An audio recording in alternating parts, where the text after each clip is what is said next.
तो हेलो मित्रों, आज हम लोग अपने YouTube channel career with Vivekanand पर एक नई सीरीज स्टार्ट करने जा रहे हैं, जिसमें कि आपको 90 दिन के अंदर पूरी साइंस, पूरी मैथ और ऑल सब्जेक्ट देखने को मिलेंगे।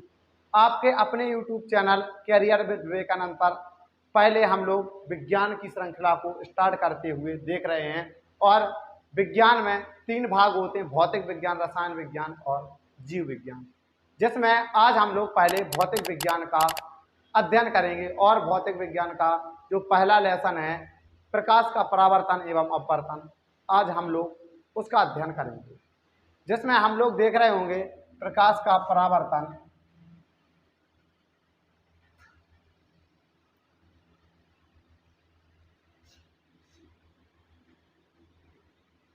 एवं अपवर्तन।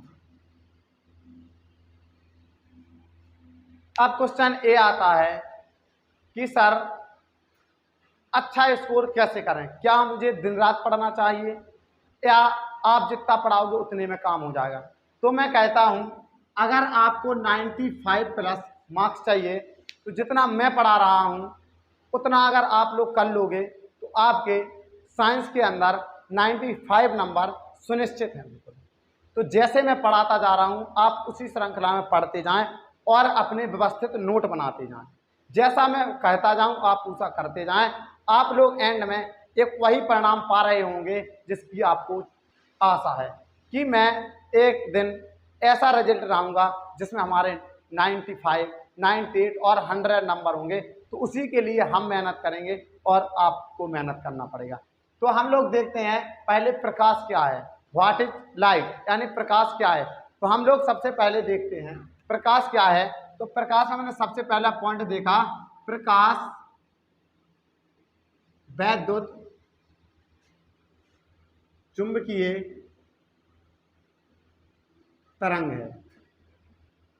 क्या है? प्रकाश वैद्युत चुंबकीय तरंग है। तो आप लोगों को कैसे पढ़ना है कि प्रकाश वैद्युत चुंबकीय तरंग है, इसका मतलब क्या हुआ? प्रकाश वैद्युत चुंबकीय तरंग है। जैसे आप लोगों ने देखा होगा जब कभी हड्डी टूट जाती है तो आप लोग जाते हैं एक्सरे। एक्सरे का मतलब होता है एक्सरे करण। इसका मतलब वो एक्स किरणें, यानी एक्स किरणों से क्या होता है, ये एक प्रकार की क्या होती हैं, एक प्रकार की विद्युत चुंबकीय तरंगें होती हैं। आपने देखा होगा माइक्रोवेव, क्या देखा होगा? माइक्रोवेव्स ये भी वैद्युत चुंबकीय तरंगें ही होती हैं। और आपने अगला देखा होगा तरंग दैर्ध्य। क्या देखा होगा? तरंग दैर्ध्य, यानी इसको कहते हैं वेवलेंथ। क्या कहते हैं? वेवलेंथ यानी तरंग दैर्ध्य। तो आपने कक्षा 9 में पढ़ा होगा वेवलेंथ यानी तरंग दैर्ध्य क्या है। तो मैं आपको ज्यादा नहीं थोड़े टाइम दिखाता हूं वेवलेंथ क्या हो। जो ऊपर जो दो होती है इनकी जो बीच की दूरी होती है यही तरंग दैर्ध्य कहलाती है। क्या कहलाती है? यही तरंग दैर्ध्य कहलाती है। और आप लोगों ने पढ़ा होगा कि जो श्वेत प्रकाश को किसी भी प्रिज्म से गुजारने पर जो 7 किरणों में विभक्त हो जाते हैं, जैसे आपने पढ़ा होगा विब्योल, विब्योल पढ़ा होगा आप लोगों ने। तो इसमें अंतर ओनली इतना होता है कि किसी की वेवलेंथ कम होती है तो किसी की वेवलेंथ ज्यादा होती है, यानी किसी का तरंग दैर्ध्य कम होती है तो किसी की तरंग दैर्ध्य ज्यादा होती है। तो आप लोग देख रहे होंगे कि लगभग जो बैगनी रंग होता है इसकी तरंग दैर्ध्य 3500 एंगस्ट्रॉम होती है। कितनी होती है? 3500 एंगस्ट्रॉम होती है। और रेड की तरंग दैर्ध्य 7500 एंगस्ट्रॉम होती है। कितनी होती है? 7500 एंगस्ट्रॉम होती है। अब आप लोगों के मन में एक बात आ रही होगी कि सर एंगस्ट्रॉम क्या है, तो मैं बता देता हूं। एक एंगस्ट्रॉम बराबर होता है 10 की पावर माइनस 10 मीटर। क्या होता है? एक एंगस्ट्रॉम बराबर होता है 10 की पावर माइनस 10 मीटर। तो हम कह सकते हैं कि वैद्युत चुंबकीय तरंगों की जो तरंग दैर्ध्य होती है वो 3500 एंगस्ट्रॉम से 7500 एंगस्ट्रॉम के बीच होती है। क्या होती है? 3500 एंगस्ट्रॉम से 7500 एंगस्ट्रॉम के बीच होती है। तो आप लोग देख रहे हैं तो आपको समझ आ गया होगा कि प्रकाश वैद्युत चुंबकीय तरंग है, यानी कि light is a electromagnetic waves. क्या है? Light is a electromagnetic waves. Number दूसरा है आपके माइंड में एक चीज चलती होगी कि क्या प्रकाश एक सीधी रेखा में गमन करता है। तो हाँ, आप लोग अगर हाई स्कूल में पढ़ रहे हैं, 9 में पढ़ रहे हैं, तो आप लोग ये देखेंगे कि प्रकाश एक सीधी रेखा में चलता है। जब आप लोग इंटर में आ जाएंगे फिर इसका अलग कॉन्सेप्ट होता है, फिर आपको बताएंगे। लेकिन अभी के लिए आप ये देख लो कि प्रकाश एक सीधी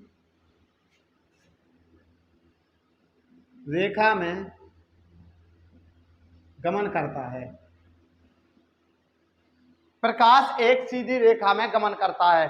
तो सर क्या यह बात सही है? बिल्कुल सही है बात। आप लोग ऐसे प्रकार के आप 4 डैशबोर्ड ले लें,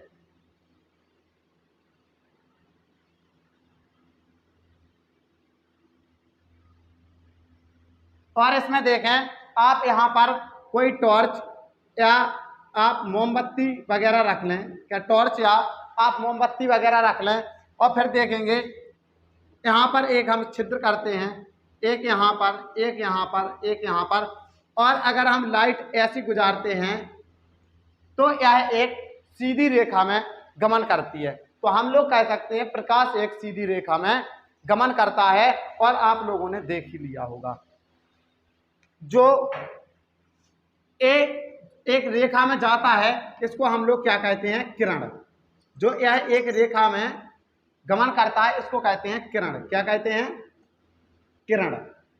और अगर किरणों का समूह होता है, क्या हो? अगर किरणों का समूह हो तो उसको हम लोग बोलते हैं किरण पुंज या किरणों का समूह। जैसे कि अगर ऐसी हो, ये हो, तो इसको बोलते हैं किरण पुंज। क्या बोलते हैं? किरण पुंज।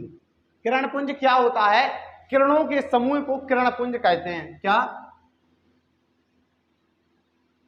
किरणों के समूह को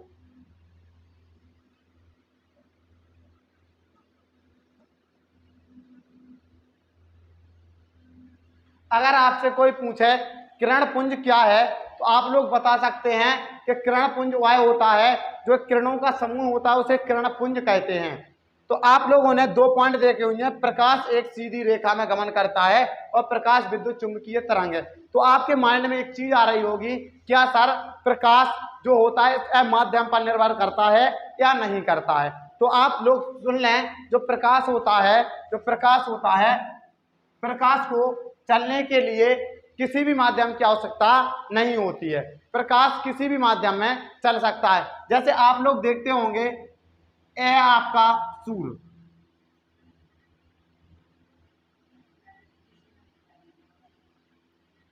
यह है सूर्य, और आपकी यह है पृथ्वी। क्या है? पृथ्वी। सूरज से जो किरणें आती हैं, क्या होता है? सूर्य से जो किरणें आती हैं, सूर्य के ऊपर क्या है? कुछ नहीं, खासे खाली। क्या है? खासे खाली।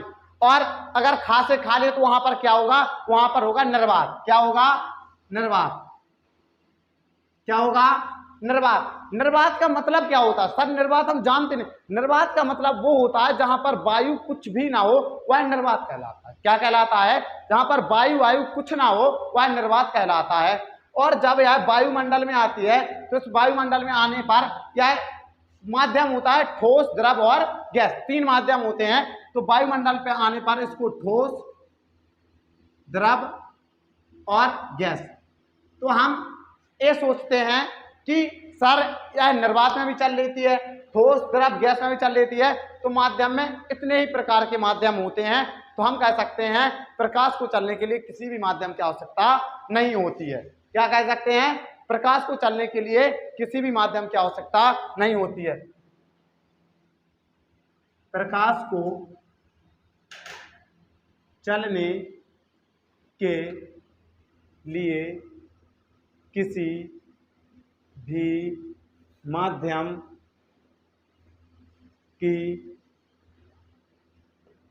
माध्यम की आवश्यकता नहीं होती है। प्रकाश को चलने के लिए किसी भी माध्यम की आवश्यकता नहीं होती है। और इसके लिए आप एक चीज समझ लें। क्या समझ लें आप एक चीज, कि आप लोगों को देखना होगा कि प्रकाश को चलने के लिए किसी माध्यम की आवश्यकता नहीं होती है। लेकिन एक नोट पॉइंट समझ लो, प्रकाश को चलने के लिए किसी भी माध्यम की आवश्यकता तो नहीं होती है, लेकिन प्रकाश की चाल हर एक माध्यम में अलग अलग होती है। क्या बात, ये बात तो पची नहीं, माइंड बाउंस कर गई, कोई बात नहीं। आप लोग एक चीज देखेंगे कि प्रकाश को चलने के लिए किसी माध्यम की आवश्यकता तो नहीं होती है, लेकिन प्रकाश का वेग हर एक माध्यम में अलग अलग होता है। जैसे आप लोग देखते होंगे, एक होता है निर्वात, क्या होता है, निर्वात, एक होता है ठोस, एक होता है द्रव और एक होता है गैस। तो प्रकाश जो चलता है वह निर्वात में प्रकाश की चाल होती है 3 × 10⁸ मीटर प्रति सेकंड। कितनी होती है, 3 × 10⁸ मीटर प्रति सेकंड। तो इसको हम क्या कह सकते हैं, 3 और 8 0, 1 2 3 4 5 6 7 8 80 मीटर प्रति सेकंड।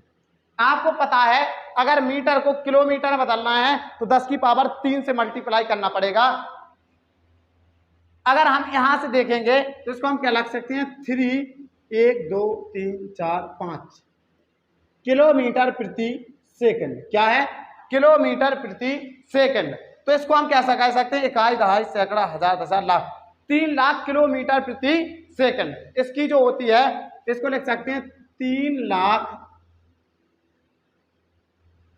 लाख किलोमीटर प्रति सेकंड। एक चीज आप इमेजिन करो कि प्रकाश की चाल 3 लाख किलोमीटर प्रति सेकंड होती है।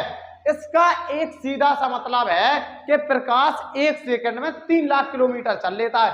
आप कितनी ही अच्छी गाड़ी लाएं तो वह गाड़ी आप ज्यादा से ज्यादा 200 किलोमीटर प्रति घंटा भगा सकते हैं, लेकिन प्रकाश जो चलता है वो 3 लाख किलोमीटर प्रति सेकंड चलता है, यानी 1 सेकंड में 3 लाख किलोमीटर प्रकाश चल लेता है।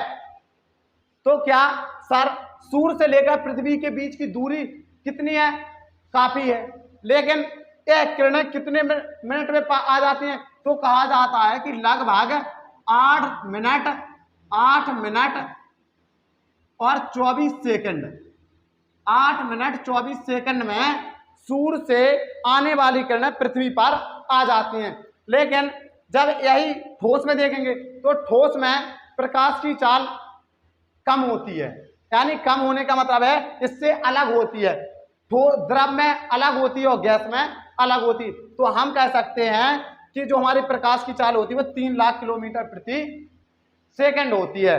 और हमने देखा प्रकाश वैद्युत चुंबकीय तरंग है, और वैद्युत चुंबकीय जो तरंगें होती हैं उनकी जो तरंगदैर्घ्य होती है वो 3500 से 7500 एंगस्ट्रॉम के बीच होती है।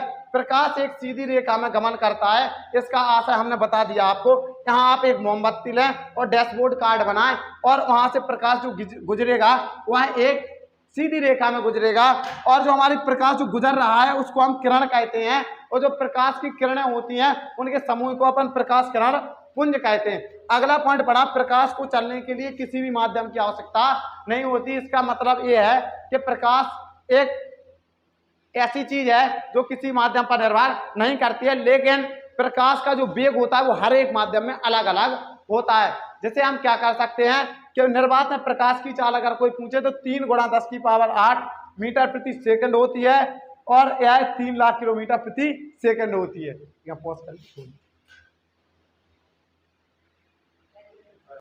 तो आप लोग इतना कुछ देख चुके हैं। तो इसके बाद अपन एक और चीज करते हैं। देखो यहाँ पर आओ, गौर करो, यहाँ पर एक यह है, यहाँ पर है माध्यम 1, क्या है, माध्यम 1, और यहाँ पर है माध्यम 2। यहाँ पर है माध्यम 1 और यहाँ पर है माध्यम 2। तो देखो यहाँ पर माध्यम 1 है, यहाँ पर माध्यम 2 है। इसका मतलब क्या हुआ, माध्यम 1 और माध्यम 2। तो क्या सर ए क्या है, तो ए है माध्यम 1 और माध्यम 2 को अलग करने वाला पृष्ठ, जिसे अपन कहते हैं पृथककारी पृष्ठ, जिसको अपन क्या कहते हैं, इसका नाम होता है पृथक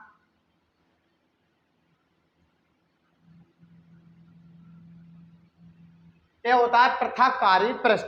पृथककारी पृष्ठ जो होता है वो माध्यम 1 और माध्यम 2 को अलग करता है। तो क्या यह अलग करता है, तो किसको अलग करता है, जैसे हम लोगों ने यह एक प्रकाश की किरण गुजारी। क्या हम लोगों ने यह एक प्रकाश की किरण गुजारी। तो अब हम लोग देखेंगे प्रकाश की किरण कहाँ कहाँ जा सकती है। तो यह एक तो चीज ये है कि आप ये समझ सकते हैं कि प्रकाश की किरण यहाँ आएगी, ऐसी निकल जाएगी, ऐसी निकल जाएगी, यानी इसी माध्यम में आएगी, इसी माध्यम में निकल जाएगी।